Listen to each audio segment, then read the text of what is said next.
नमस्कार मित्रांनो, राज्याच्या राजकारणातून एक मोठी बातमी समोर येत आहे। एकनाथ शिंदे यांना कंटाळून शिंदे गटाचा बडा नेता उद्धव ठाकरेंच्या मातोश्रीवर नेमकं घडले काय, सविस्तर बातमी आपण जाणून घेणार आहोत। त्या अगोदर चॅनलवर नवीन असाल तर चॅनलला सबस्क्राईब करून बेल आयकॉन प्रेस करा। राज्याच्या राजकारणात नवा टर्निंग पॉईंट नेमकं काय झालंय आणि कशामुळे प्रवेश केलेला आहे ते आपण सविस्तर बघणार आहोत। महाराष्ट्राच्या राजकारणात पुन्हा एकदा मोठा भूकंप घडवणारी घटना घडली आहे। शिंदे गटातील महत्त्वाचा चेहरा आणि किंग मेकर म्हणून ओळखले जाणारे एकनाथ शिंदे यांचे जवळचे सहकारी आणि बडे नेते आणि यांनी अखेर मातोश्रीवर जाहीर प्रवेश करत उद्धव ठाकरे यांच्या नेतृत्वावर विश्वास व्यक्त केलेला आहे। या प्रवेशामुळे केवळ शिंदे गटाला मोठा धक्का बसला नसून ठाकरे गटासाठी हा मोठा राजकीय विजय मानला जात आहे। राजकीय पार्श्वभूमी गेल्या काही दिवसापासून राज्यात शिंदे ठाकरे वादाने तापले वातावरण पाहायला मिळालं होतं। शिंदे यांच्या नेतृत्वाखाली गटाने सत्ता मिळवली, राज्याच्या सत्तेत सुद्धा अनेक महत्त्वाची पदं मिळवली, परंतु अंतर्गत राजकारण वेळोवेळी सगळीकडे दिसून आलं।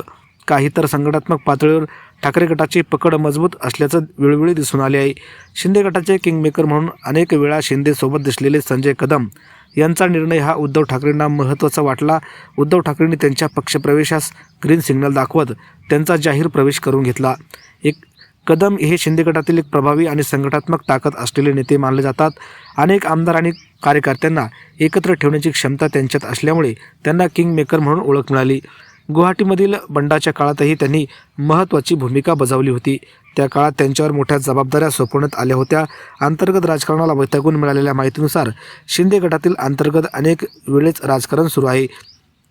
श्रीकांत शिंदे यांचा वेगळा गट, तसेच ज्येष्ठ नेत्यांचा वेगळा गट, पदासाठी स्पर्धा, निर्णय प्रक्रिया, दुर्लक्ष यामुळे ते नाराज होते।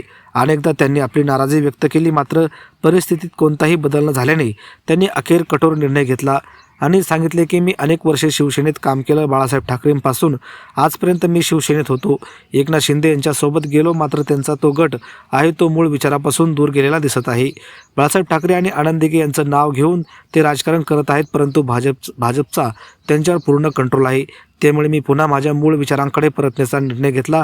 मातोश्रीवर झालेल्या पक्षप्रवेश सोहळ्यात मोठ्या संख्येने कार्यकर्ते उपस्थित होते।